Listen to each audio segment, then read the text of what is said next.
We're implementing budget cuts, and your position has been eliminated, Trent said with a dismissive shrug, leaning back in his leather chair. Thanks for everything, Granny. I sat across from him in his spacious corner office, stunned into silence, the certificate of completion for Jenna's training program still warm in my hands. I had just finished presenting it to him, proud that I'd successfully trained the young intern over the past 4 months. And this was my reward: immediate termination. Today is your last day, he continued, when I didn't respond. Human Resources has prepared your final paycheck and severance, 2 weeks' pay. My name is Becky Smith. I'm 61 years old, and after 7 years as the project coordinator at Everline Urban Design in Omaha, Nebraska, I'd just been fired. 7 years of ensuring every permit was filed correctly, every deadline was met, and every regulatory hurdle was cleared. All ended in a 3-minute conversation on a Friday morning. Budget cuts? I finally managed, my voice steadier than I felt. The same week we secured the $35 million Riverside development project, Trent had the decency to look slightly uncomfortable, adjusting his expensive tie. It's a strategic restructuring. Jenna will be taking over your responsibilities now that you've completed her training. Jenna Blake, the 24-year-old intern I'd been training since March, the one I'd patiently taught everything about the complex web of city regulations, contractor relationships, and permit applications. The one who had no actual experience in urban development, but boasted thousands of followers on social media. I see, I said, gathering my dignity around me like armor. Will there be a transition period? The Riverside project has several critical permits pending. That won't be necessary, Trent replied, already checking his phone. You've done a thorough job training Jenna. She's up to speed on everything. I doubted that very much. 4 months of training couldn't replace 7 years of experience, let alone the 3 decades I'd spent in this industry before joining Everline. But arguing would accomplish nothing. Human Resources will help you clear out your desk, Trent added, standing to signal our meeting was over. We've arranged for security to escort you out by noon. Security escort? As if I might what? Steal office supplies? Sabotage files?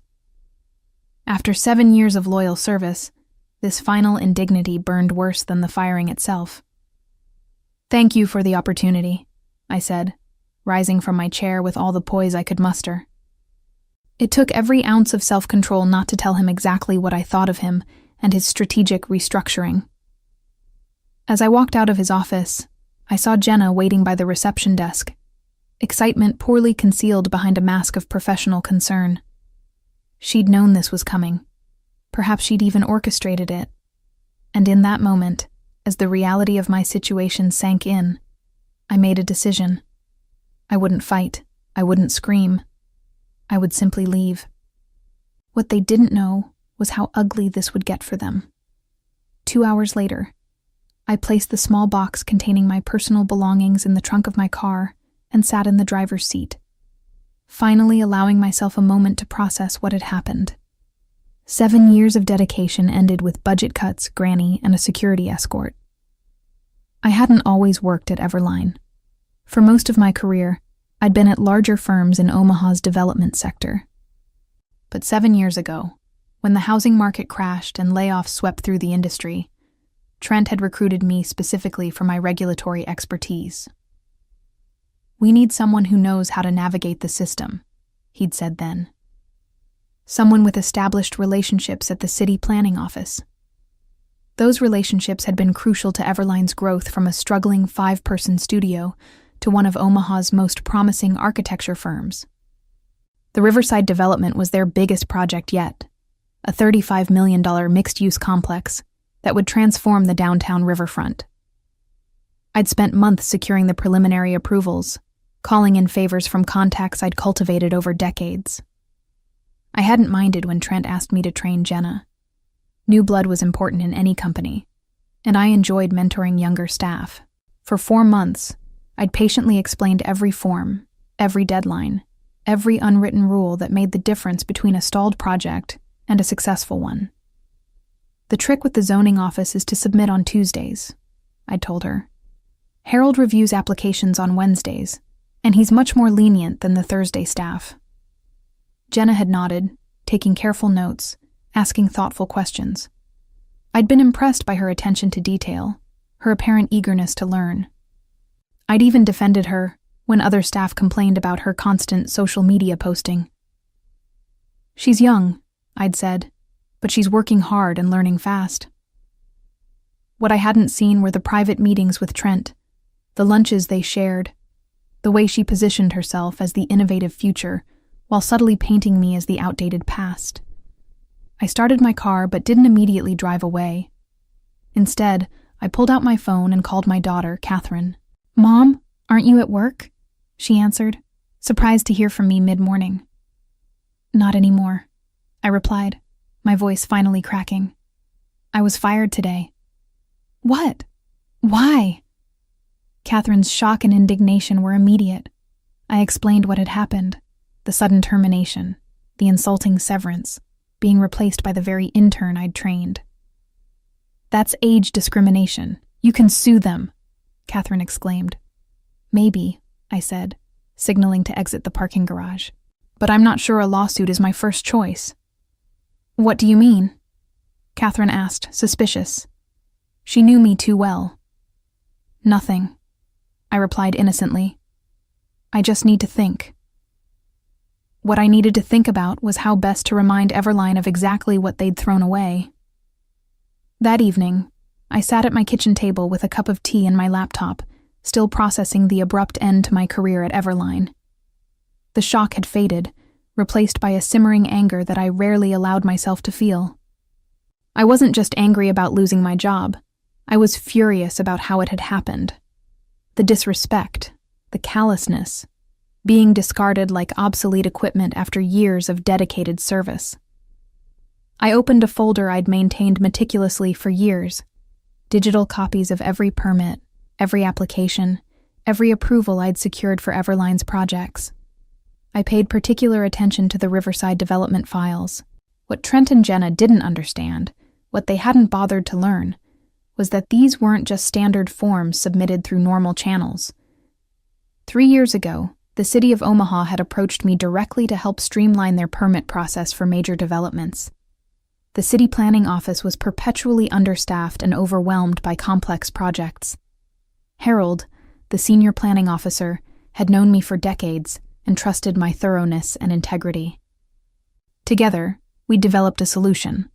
I established Smith Regulatory Consulting, LLC, which would serve as an official liaison between developers and the city. The arrangement benefited everyone. The city got a reliable point person who understood both sides of the process, developers got their permits processed more efficiently, and I got additional income plus the security of having my own business on the side. Everline knew about this arrangement. In fact, it was one of the reasons they'd hired me. What they'd failed to grasp, or perhaps simply forgotten in their rush to replace me with a younger model, was that my company wasn't just a pass-through entity. It had real authority in the permitting process. For the Riverside development, all the critical permits had been filed under my LLC's oversight, with my digital signature required for final approval. Without me, those permits were in limbo. I closed my laptop and sipped my tea, considering my options. I could sign off on the permits as a professional courtesy, allowing Everline to proceed without interruption. That would be the nice thing to do, or I could remind them of exactly what they'd lost when they fired me. My phone buzzed with a text from Catherine. "Don't do anything rash, Mom. Talk to a lawyer first." I smiled. My daughter really did know me too well. The next morning, Saturday, I contacted my friend Victoria, who happened to be an employment attorney. We met for coffee at a quiet cafe downtown. "They can't just fire you because of your age," Victoria said after hearing my story. "But proving age discrimination can be tricky." "I'm not interested in a discrimination lawsuit right now," I replied. "I want to know about my obligations regarding the permits filed through my consulting company." Victoria raised an eyebrow. "I see where this is going. Let me be clear. If those permits were filed through your LLC and your signature is required for finalization, you are under no obligation to provide that signature without proper compensation for your services. And if Everline assumed those services were covered under my employment with them, that would be their mistake, Victoria said with a small smile. Especially if your consulting work was established as a separate business entity. Do you have documentation of the arrangement? I nodded, thinking of the folder on my laptop. Perfect, Victoria said. Let me draft a letter outlining your position. As I drove home from our meeting, I felt a strange sense of calm. For the first time since hearing Trent's dismissive budget cuts granny, I felt in control again. Monday would be interesting. Monday morning arrived with a flurry of missed calls and increasingly frantic text messages from Everline. I ignored them all as I calmly went about my morning routine: breakfast, crossword puzzle, a bit of gardening in the early spring sunshine. It was the first Monday in years I hadn't spent in a fluorescent-lit office, and I was determined to enjoy it. At 10:15 a.m., my phone rang again. This time it wasn't Trent or anyone else from Everline. It was Harold from the city planning office. I decided to answer. "Becky, thank goodness," Harold said when I picked up. "We've got a situation with the Riverside permits. Everline submitted a request for final approval, but everything's filed under your LLC. I told them I can't proceed without your digital signature." "Yes, that's correct," I replied calmly.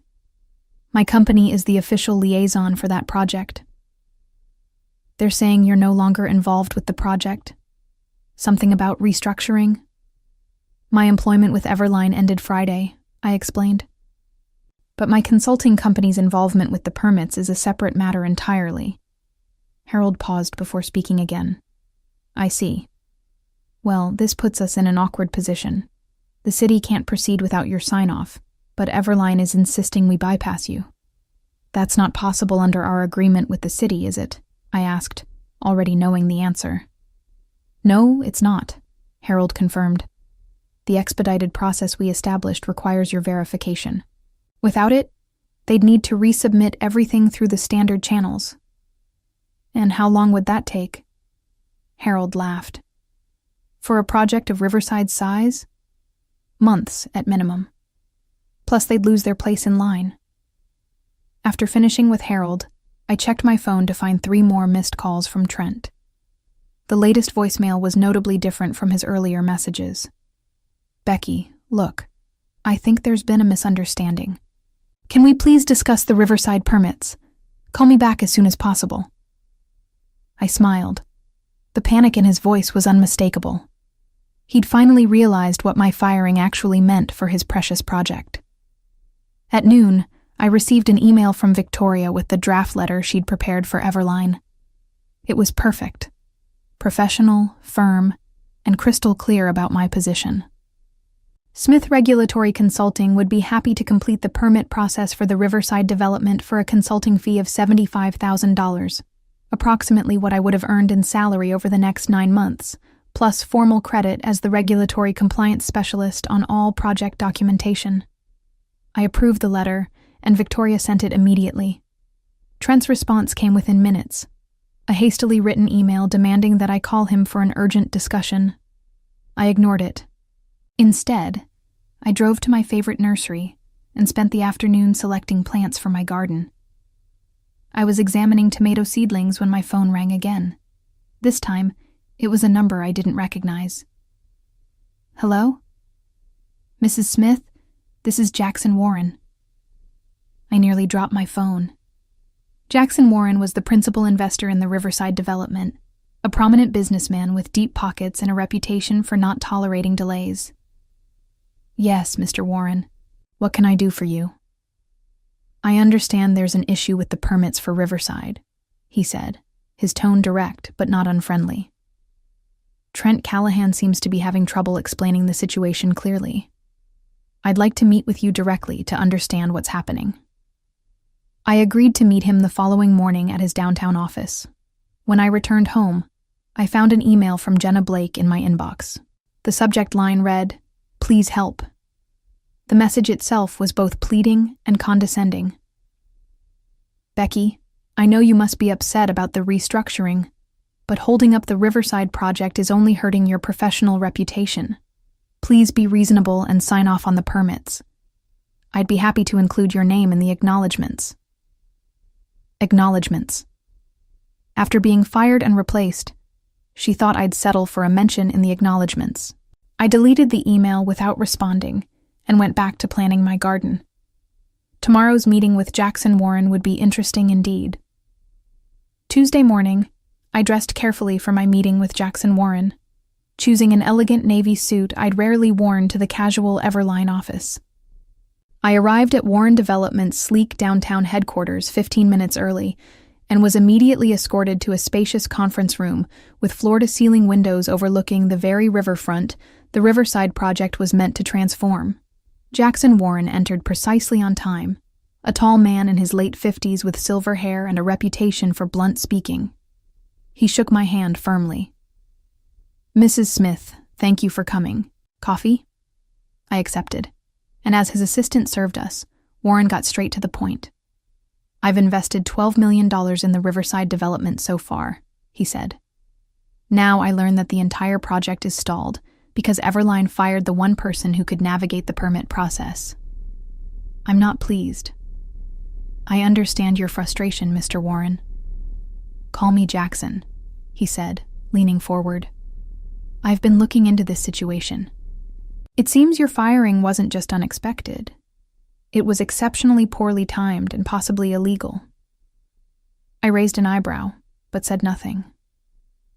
"Tell me about these permits," Jackson continued.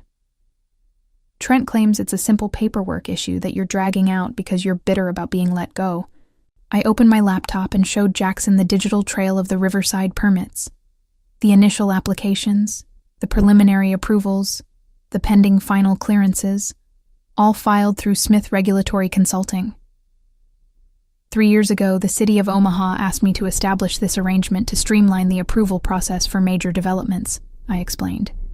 Everline knew this. It's why they hired me. But apparently they forgot that my consulting company is legally separate from my employment. Jackson studied the documents carefully.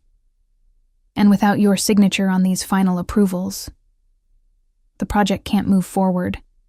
Everline would need to resubmit everything through standard channels, which would take months at minimum." "I see." Jackson sat back, his expression thoughtful. "And you sent them terms for completing the process?" "My attorney did, yes. A consulting fee plus professional credit for my work." "Reasonable terms?" $75,000, about 9 months of the salary they were no longer willing to pay me, plus recognition as the regulatory compliance specialist on project documentation. Jackson nodded slowly. "And their response?" "Demands that I call Trent for an urgent discussion. Nothing addressing the actual terms." "Typical," Jackson muttered. He tapped his fingers on the table for a moment, then made a decision. "Mrs. Smith, Becky, I'd like to make you an offer that bypasses Everline entirely. This was unexpected." "I'm listening." "Warren Development would retain Smith Regulatory Consulting directly for the duration of the Riverside project. Same fee you proposed to Everline, plus a bonus structure tied to meeting key regulatory milestones. You'd work directly with my team, not through Everline." I tried to keep my expression neutral despite my surprise. "And Everline's role?" "That's between me and them," Jackson said with a cold smile. "But I'm reconsidering our entire relationship given how they've mismanaged this situation." I left the meeting with a handshake agreement and instructions to have Victoria review the formal contract that would arrive that afternoon. As I walked to my car, my phone buzzed with a text from Trent. "Emergency meeting about Riverside today at 3 p.m. Your presence requested. Will pay consultation fee." Too late, I thought. Much too late. When I arrived home, I found an elaborate flower arrangement on my porch with a card from Jenna. "So sorry about the misunderstanding. Please call Trent ASAP. We need you." I placed the flowers on my elderly neighbor's porch instead, knowing she would enjoy them more than I would. Then I called Victoria to brief her on the Warren development offer. They're offering to match the fee we proposed to Everline, plus performance bonuses, I explained. And I'd be working directly with Warren's team, not through Everline. Cutting Everline out entirely, Victoria said with an appreciative whistle. That's quite a development. Did Warren indicate what this means for his relationship with Everline? He said he's reconsidering it. I got the impression that Trent has some explaining to do. I imagine he does, Victoria replied. Send me the contract when it arrives. In the meantime, I suggest you continue ignoring Everline's increasingly desperate attempts to contact you. I spent the afternoon in my garden, planting the seedlings I'd purchased the day before. It was therapeutic, digging in the soil, setting young plants into place, imagining the harvest to come. A perfect metaphor for this unexpected new chapter in my professional life, planting seeds for future growth after being uprooted. By Wednesday morning, news of my arrangement with Warren Development had spread through Omaha's tight-knit development community. My phone buzzed constantly with calls and messages from former colleagues, other developers, and even journalists seeking comments. Trent's desperation reached new heights. First came an email offering an immediate consulting contract at twice the rate I'd requested. When I didn't respond, he followed up with a voicemail. Becky, please, we need to talk. Warren's threatening to pull Everline from the Riverside project entirely. This could ruin us. Whatever you want, name your price. You can have your old job back with a raise. Just call me. The panic in his voice was almost satisfying enough to make up for budget cuts, Granny. Almost, but not quite. At noon, Victoria called with an update. Warren's legal team sent over the contract. I've reviewed it. It's very favorable. Significantly better terms than anything Everline might offer you now. How so? I asked. For starters, it's not just for Riverside. Warren wants Smith Regulatory Consulting retained for all of his development projects in Omaha for the next 2 years, with an option to renew. The fee structure would give you a comfortable 6-figure income, plus those performance bonuses we discussed. And Everline's role? That's the interesting part, Victoria said, and I could hear the smile in her voice. The contract includes a clause stating that Warren Development reserves the right to select or reject any architectural partners for their projects. There's no guarantee that Everline will remain involved with Riverside, let alone future developments. I signed the contract that afternoon, feeling a strange mix of vindication and melancholy. I hadn't set out to destroy Everline. I'd given 7 good years to that firm. But they had made their choice when they decided I was disposable. By Thursday, the situation had evolved dramatically. I received a call from Harold at the city planning office. Becky, you won't believe what's happening. Trent Callahan has been calling every hour, trying to find a way around the permit requirements. When I explained it wasn't possible, he actually suggested that the dinosaur procedures needed to be updated for the modern era. I laughed. I assume that went over well? About as well as you'd expect, Harold chuckled. The planning director reminded him that those dinosaur procedures ensure public safety and regulatory compliance. Then he asked if Everline was officially rejecting the expedited process we established with your consultancy. Trent backpedaled pretty quickly after that. Later that day, I met with Jackson Warren and his project team to begin the transition. As we sat in Warren Development's sleek conference room, Jackson made a surprising announcement.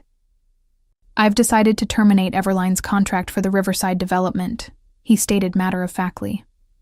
Their mishandling of the permit process demonstrates a fundamental lack of professional judgment that I'm not willing to risk on a $35 million project. What about the architectural plans they've already completed? I asked, stunned by the decisiveness of his move. We've retained ownership of all plans and specifications per our contract, Jackson explained. I've already reached out to Hartman and Associates to take over. They've agreed to honor the existing designs with some minor modifications. Hartman and Associates was Everline's biggest competitor in Omaha. The irony wasn't lost on me. Now, Jackson continued, turning to me with a smile, let's discuss how we get this project back on track. With your expertise leading our regulatory compliance efforts, I'm confident we can make up for lost time. As the meeting progressed, I found myself energized by the challenge ahead. At 61, I had been dismissed as irrelevant, a granny whose experience no longer had value. Now, I was a key consultant on the biggest development project in Omaha, working directly with one of the city's most influential investors. Sometimes being fired is the best thing that can happen to you, especially when they have no idea what they're losing. The headline in Monday's Omaha World Herald business section said it all. Warren Development drops Everline from Riverside project, cites permit mismanagement. The article detailed how the $35 million project would now proceed under new architectural leadership, with Smith Regulatory Consulting handling all regulatory compliance. There was even a quote from Jackson Warren. In development, experience and relationships matter. We've brought in the best regulatory compliance specialist in Omaha to ensure this project proceeds smoothly for the benefit of the community. The best part? A small photo of me standing with the Warren development team at the permit office, my digital signature finalizing the very approvals that had been in limbo the week before. I saved a copy of the newspaper alongside the termination notice Trent had handed me just 10 days earlier. The contrast couldn't have been more stark, from fired with a paltry 2-week severance to featured in the business section as a key consultant on Omaha's most significant development project. Catherine called shortly after the article was published. "Mom, you're famous," she exclaimed, "and I just heard through the grapevine that Everline is in complete disarray." "Oh?" I tried to sound merely curious rather than satisfied. Apparently, they've lost 2 other clients who are concerned about their ability to navigate the permit process without you. And Jenna? She's been reassigned to social media strategy after she couldn't figure out how to submit a basic variance application. I couldn't help but smile at that. Social media strategy. Exactly what Jenna was qualified for, not the complex regulatory work Trent had tried to foist upon her after firing me.